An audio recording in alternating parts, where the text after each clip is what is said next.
Hello, everyone, and welcome to another edition of Unsportsmanlike Conduct. And there is a lot to talk about. Obviously, earlier this week, Dak Prescott was signed to that contract that we've all been waiting to see. It's a 4-year deal. The dude is going to get paid. And to talk about it, I'm going to have my friend Daryl come through later. He's a Cowboys fan, so he's been suffering for a long time. And maybe this is something he can feel good about, that they have their quarterback now for the next 4 years at least. So we'll talk to Daryl a little bit later on the show. But first, we're going to start off with the NBA, which is back. There were 2 games on the slate last night. They were pretty solid games, but no crazy highlight type teams that we are really looking for. We're going to look at the things to see and what to look out for here in the next couple of weeks of the NBA season. As tonight, there's a whole bunch of games and a lot of teams are in action, so it's a chance to start seeing what these teams are going to do going into the second half of the season. So I'm filming this on Thursday. So obviously a lot could change between now and just tomorrow on Friday. So we'll see. We'll go through that. We'll go through the standings and see what we're looking for. So a lot to start off with. The first thing we're going to start off with is the Brooklyn Nets, because that's the first thing that I'm looking at for the second half of the season. Obviously, we all know about Kevin Durant. We all know about James Harden. We all know about Kyrie Irving and the rest of these guys on Brooklyn. But now they signed Blake Griffin. So Blake Griffin gets bought out by the Pistons. Now he's a Brooklyn Net. And he's going to take, I believe, a couple games and a few days to get back into shape. But once the Nets add Blake Griffin, it's another big-time player added to this roster. Obviously, they're the clear-cut favorites to come out of the Eastern Conference. But I'm very intrigued to see how these big personalities are going to mesh. Obviously, I already was intrigued with the big 3 that they already had. And now you're adding a guy like Blake who, remember, Blake is a max contract guy.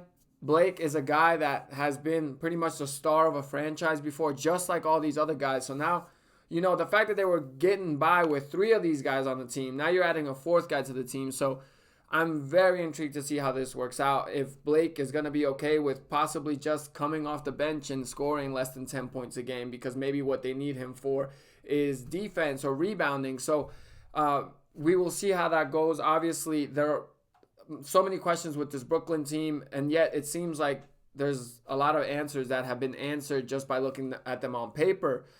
But we need to see what they're going to do on the floor. These guys, the big 3, haven't really been playing together much. Obviously, between COVID and Kevin Durant having to be out, Kyrie doing his whatever he was doing in the beginning of the season and deciding not to play.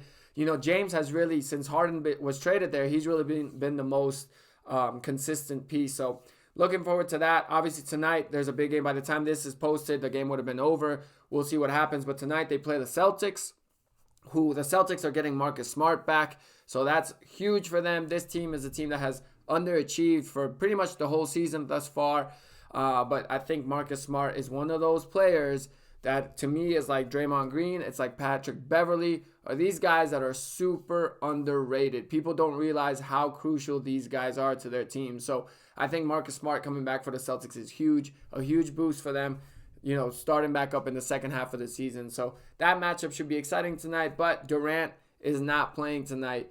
So that, obviously, like I said, with the Nets, it's just a matter of trying to see this whole team play together and play healthy. And so we'll have to wait a little longer for that. The next thing that I'm moving on to is Andre Drummond. So Drummond is a name that's been flying around. Obviously, he's, looking for a new team. Most likely he's going to get bought out. They're probably going to try to trade him from Cleveland, but chances are he's just going to buy out his contract and be kind of free to sign with whatever team. Blake signed for the veteran minimum, and then now it's Andre Drummond. And now, if the Nets also get Andre Drummond, I don't even know what we're playing the rest of these games for, because at that point, man, it's just an all-star team almost. So it's kind of annoying, and I'm sure they're going to be the most hated team in the league. But, hey, you can't complain at the fact that, they're doing it. That everyone's complaining because they're jealous. And, they're allowed to do this and sign all these guys within the rules. Good for them. But there's also the Lakers on the other side that are, rumored to be looking into Andre Drummond. So Andre Drummond's going to have some decisions to make. Obviously, pick what team he wants to go to. Him and Blake were teammates in Detroit. Maybe that's a factor. So I'm just watching that piece. I'm trying to see where Andre Drummond is going to go. I think if he goes to Brooklyn, to me, that's way more valuable than Blake Griffin going to Brooklyn, because Blake, doesn't really stay healthy. And at this point, he can't even use his strengths with the Nets. His strengths are that he's a big-time scorer and all those kind of things, dynamic and tough to guard. But when he's with the Nets, they got 3 other guys that are going to be options number 1, number 2, and number 3. Whereas Andre Drummond literally fills the needs that this Brooklyn team needs. They need rebounding, and they need a big that can defend, because they got rid of Jared Allen when they went after James Harden. So getting Drummond for Brooklyn, if that happens, that is huge. And then they are automatically my title favorites. I think that would just put them over the top. Now, if the Lakers get Andre Drummond, that's also huge for them, and then they become the favorite. So it's kind of a 2-team race in the NBA, it feels like, unless something gets shaken up here. The Celtics, they need a big, but they need a big that can kind of stretch the floor. And now, just last night, we find out that LaMarcus Aldridge from the Spurs won't be returning to the Spurs. They're looking to trade him, and if they can't trade him, they're going to buy him out. So at this point, that's the target for the Celtics. If the Celtics can get on LaMarcus Aldridge, now they kind of jump into that discussion of potential title contenders, and possibly someone that could give the Sixers a battle as well in the East for that, second spot in the East, assuming Brooklyn gets healthy and just takes over. So a lot of names right now that will be jumping into the buyout market or get traded, and that could shift the landscape of the league here. So LaMarcus Aldridge is one to watch, because if he goes to Portland also, then Portland, I don't see why Portland couldn't take down the Lakers. So,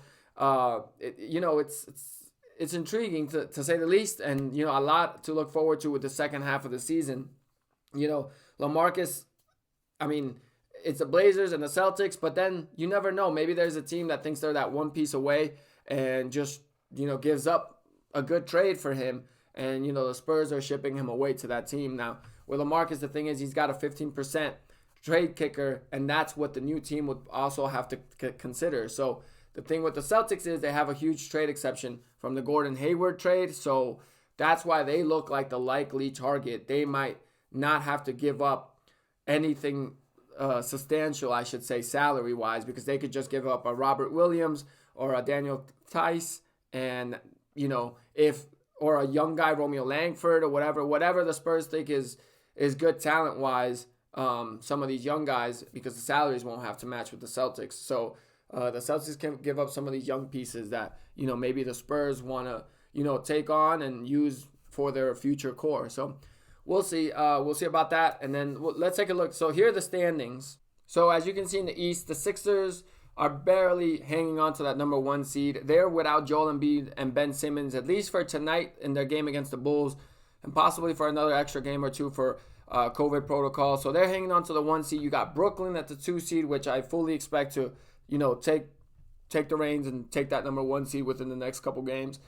Milwaukee's at number 3, and they're kind of in the middle. Their team could either take off, or they could just kind of, go down the standings here relatively soon. Just with the way they play, they haven't really changed much. Matchups aren't really hard with them once you can stop Giannis. And the Celtics are the 4 seed. They're 5 games back of that 1st seed. But like I said, they're a team that are possibly one LaMarcus Aldridge move away from being able to contend for that, one of the top 2 seeds there in the East. And then the Knicks coming in hot at the 5th seed. This is this is the Cinderella team that I guess no one really anticipated being this good. But Tom Thibodeau, man, he's got them playing defense. So the Knicks are 5. The Heat are number 6. I expect them to obviously start playing better here down the stretch, getting Jimmy Butler back. He missed a ton of games. So I think they'll do better. The Hornets, I kind of expect to stay right there. And then the Raptors at the 8th seed. I wouldn't be surprised if they kind of just hang around there as well. I expect them to not get off to a hot start this second half of the season, considering that, Pascal Siakam is out, Fred VanVleet is out, OG Anunoby's out. All these guys are out due to COVID protocol, at least for the game tonight against Atlanta. So, for the Raptors, unless Lowry can carry this, pretty much a bench unit, against some actual starters and NBA teams, it's going to be tough for the Raptors to kind of make up any ground. But I mean, if there's one guy that could do it, is Lowry in the bench units, because it's been known that him with the bench guys is usually a pretty good lineup. He just knows a way to kind of read his teammates and know what to do with them. So, then the Bulls, I think, will make the playoffs. I really like this Bulls team. I think they're going to push up into the top 8. And I mean, like I said, at this point this season, the 9th and 10th team are still technically in the playoffs, just because they're going to get to the play-in tournament. And at that point, anything can happen. And Indiana is kind of the team that I'm surprised to see solo on the standings. They're the 10th seed, and that's kind of, I fully expected them to be around the 5-6 seed this season. And for them to kind of be so low, they're a half game up on Atlanta, who's 11. And if they get down to 11, they're not even making a play-in tournament. So tough there for the Pacers. And then on the West, in the Western Conference, is what those standings look like. The Jazz are the number 1 seed. Everyone knows how good they've been playing. But sneakily, 2.5 games behind them is Phoenix. And the Suns have been playing some great basketball lately. Their defense has really stepped it up. They're 8-2 in their last 10 games. And Chris Paul has this team just playing on another level. Obviously, Devin Booker, everyone knows he's the scorer. But, man, Chris Paul, honestly, no one really will. But he has to be considered in at least distant MVP runner, because the guy just wins. I mean, he's never won a title. But, you don't win a title by yourself. There's not one team that has done it like that. Even Jordan had Pippen. So the Suns, honestly, with Chris Paul, I think, I was never really a fan of Chris Paul, but the last couple seasons he showed me something with the Thunder last year, making them, compete get to the playoffs and then compete in the playoffs. So he was huge for them last year. And this year with Phoenix, obviously, they've taken off. They're 24-11 and honestly playing some great basketball. So we'll see how they continue playing. I'm excited for their matchup tonight against Portland, who's the 5th seed. And I'm surprised they're still the 5th seed. This team has had so many injuries. CJ McCollum has been out for a while. Yusuf Nurkic has been out for a while. So, Dame has carried this team.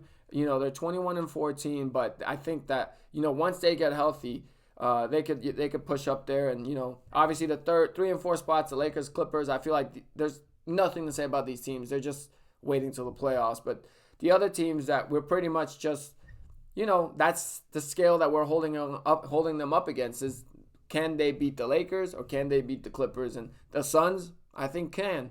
The Jazz, I think, also can. And they the Jazz just picked up Ilsan Ilyasova, who, if you remember with his Milwaukee days, was actually pretty good and could make a lot of three-pointers. So I think that's going to help the Suns. So, yeah, this Phoenix team, I mean, watch out for them. And then, obviously, the bottom of the West, you have the Spurs, the Nuggets at the 6th seed, Spurs at the 7th, and the Mavericks at the 8th seed.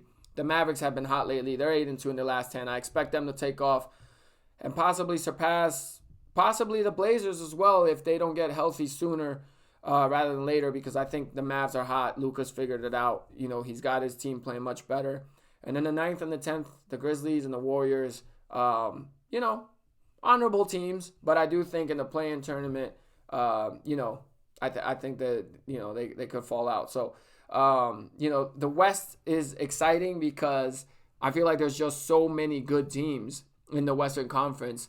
And the distance between the top teams to those other teams maybe isn't as big as the distance between, let's say, like a Philly and a Brooklyn, versus the 5th seed in the East. So, when you compare, I think any of the top 6 seeds in the West, I think they all can match up with each other and give each other a pretty good series. And, when you look at the East, I just don't feel that way. I think, like, the Knicks, as great of a story as they are, if they get Brooklyn or the Sixers in the playoffs and, it's go time for real, I mean, I could see that being a sweep. But it's still an accomplishment for the Knicks, coming from such bad years of basketball there. So, exciting things to look forward to here in the second half of the season. I'm excited that the games are back.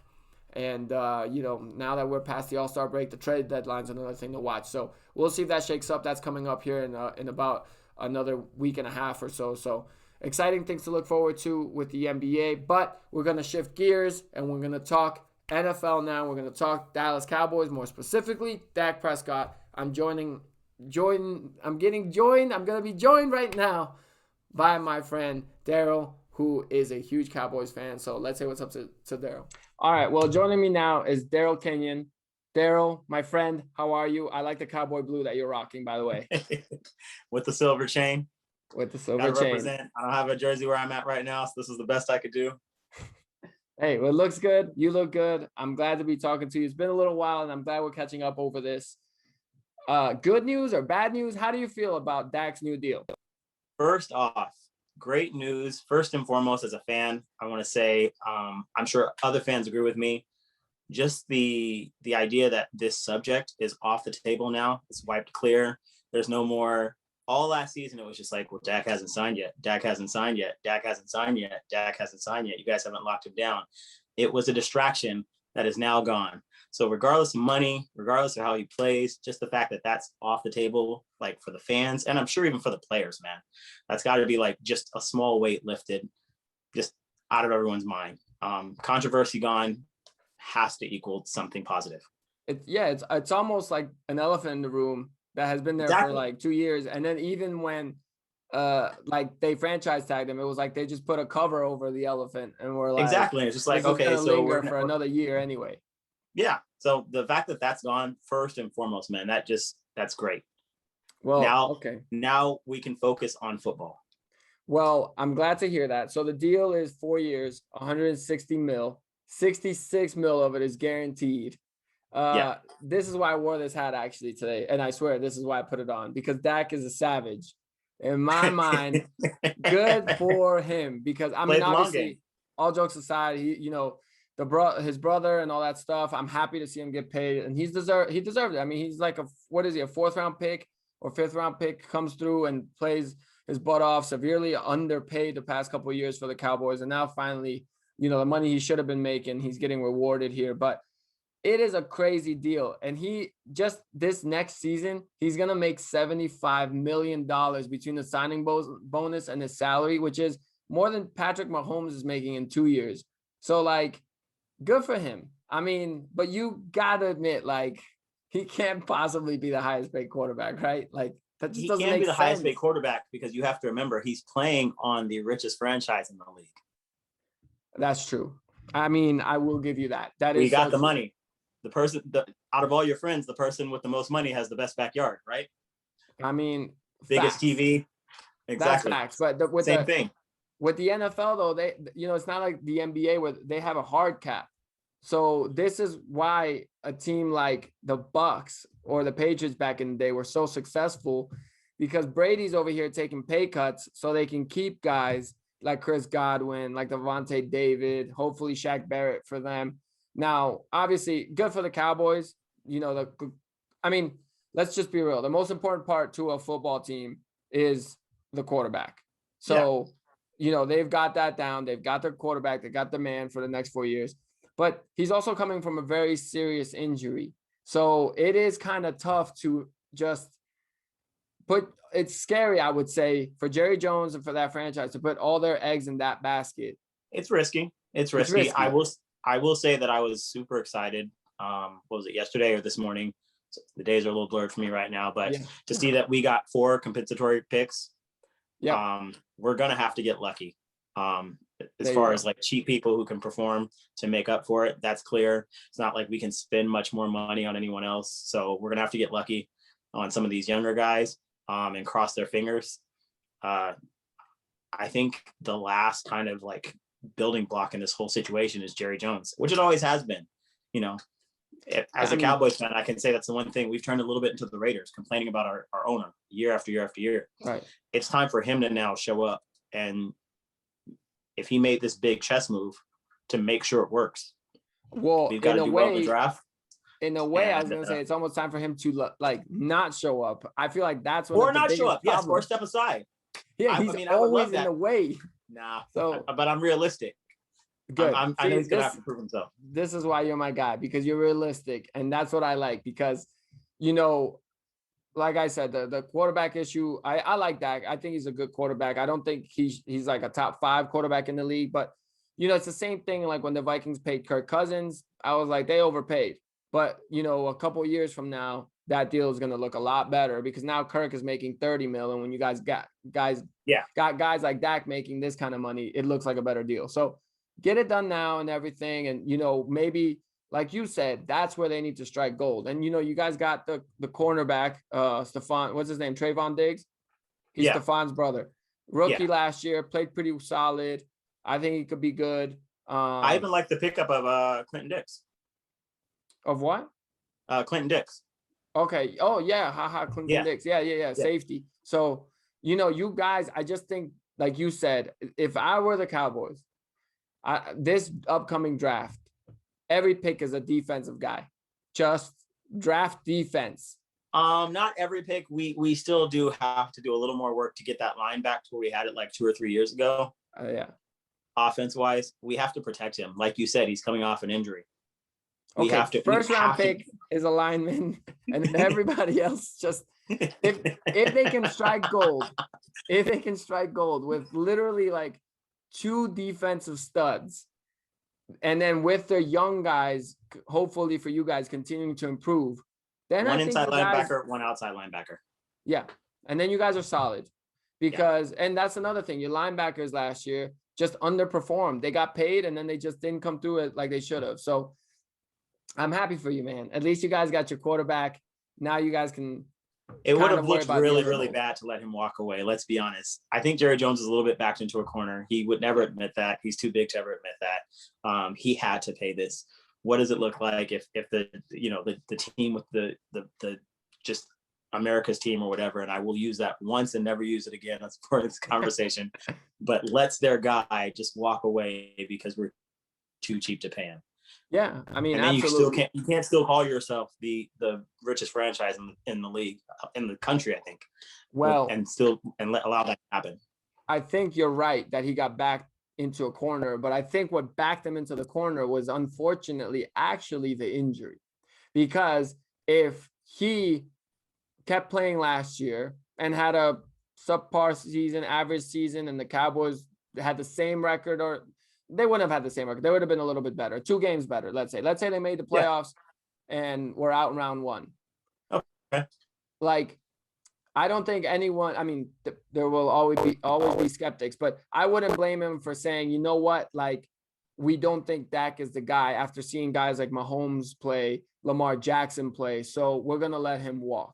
We don't owe him anything. Like, we gave him the franchise tag and it's time for him to walk. Like, it's fine. I can see that. Underperforming as a way to justify letting him go. You're right. Yeah, you just go like, hey, the team, we thought we built a team. We're just going to go a different direction, rebuild, maybe through the draft. We trade some pieces and get a top quarterback. But the injury, from what I've seen, even through this injury, I think he's shown leadership. And so sure. I'm betting that the team was even behind him staying. Like, you've seen him on the sidelines. You've heard guys in interviews talk about him still being involved, still being there. Like you said, he's the quarterback. He's the team leader. I think even through injury, he stepped up. And it gave a lot of people faith that when he comes back, he's going to be ready. And I've seen a lot of great and inspirational Instagram posts from him about how he's ready and interviews and things like that. He's gotta practice what he preaches. He's got to back it up. Well, that's the part that I'm talking about, because all that good stuff like that, pulls on your heartstrings. That's why I feel like he's back in the corner, because, right now, even if he didn't sign him to this contract, even me, who I'm like, all right, it's a business, I would be like, damn, that's messed up. This kid, like, underpaid, like he was underpaid and he played his heart out. He showed great leadership even after the injury, and then he doesn't get rewarded. Like, and the fact that his own home team isn't paying him will set some worries for other teams who want to sign him as a free agent. So I would have been a little bit like, dang, like, it's a cold-blooded business, so exactly. That's where Jerry was cornered. And even on his end, you got to realize that this was like a blessing for him, because had they let him walk, that probably puts his mindset in a terrible position about this league. Yeah. And he probably would have been one of those guys that just bounced from team to team to team to team to team. Yeah, and sometimes that greatness is that commitment to the franchise that hopefully this obviously is going to boost him. He's going to be working out harder. He's going to be more motivated to do well, even for Jerry Jones now being like, as a thank you. You know, good riddance, man. That stuff goes around. I believe in karma. So you put good out there in the world, it comes back around. So like I said, I'm super excited. Like first and foremost, like the first thing when I woke up and I saw that, the first thing I thought was at least everyone can shut up now. Yeah, you know, because I'll tell you this, I'm still not over the DeMar DeRozan trade as a Raptors fan, and we won the damn title with Kawhi. So, you know, like, yeah, I feel you on that. The last question I'm gonna ask you here is your expectations, because obviously you are a realist. So, how do you see this next season playing out? Part of that realism is realizing that with Washington and, you know, Philly, and I would say actually the Giants are the scariest other team in that division. You guys do have a pretty light division, so I won't bash you for thinking division title. Actually, I was just about to say that. I said, you know, I'm going to pre-draft, I'm going to say we have to at least take the division. Yeah. We have to. I mean, you have to be favorites. It's you guys and the Giants. Especially because of just the way how trash the division, I'm hopefully saying was and not is for the future. I'm going to say was from last season because of how trash the division was, to where people were making jokes about how we shouldn't even, you know, our playoff spot shouldn't have been given away. The division winner was below or 500 or below it, I think, actually. So based on that, and I know other people have been making moves in our division as well, but I want to say we've got to at least take the division. Yeah. We gotta, I would love to see, obviously I want to see playoff wins, but I would love to see Cowboys having a home game, first round playoffs, pulling that out maybe. I mean, I could see that. I mean, division winner. Hey, Washington had the home playoff game last year against Tampa. So, you know, so as long as you guys win the division, and like I said, I think it's a 2-team race between you and the Giants. The one thing I will say with the Giants, even though at first I thought Joe Judge was going to be just a too old school of a coach, because not that I'm against it. Like, I like the old school, like, let's get to work and like no distractions type guy. But I feel like in today's NFL and just sports atmosphere, like that doesn't seem to, you know, fly very well. But I think it worked somehow with the Giants. They got motivated. They played. I mean, think about their best player was out more than half the year, Saquon Barkley. And, you know, they were in games. They were competing. So, you know, but they have the question that you guys have had, which is the quarterback thing. Daniel Jones, I don't think he's it. So at least that's good for you guys. And so we'll see. As long as you guys don't play the Vikings, I wish you the best. We do play you guys, right? I mean, I think you guys do actually, but we just played last year or 2 years ago. 2 years ago. You guys beat us. It was terrible. Well, all right. Well, Daryl, thank you for the time. I appreciate you hopping on. You are my only real Cowboys friend that I'm close with that I can hit up. Smartest guy you know.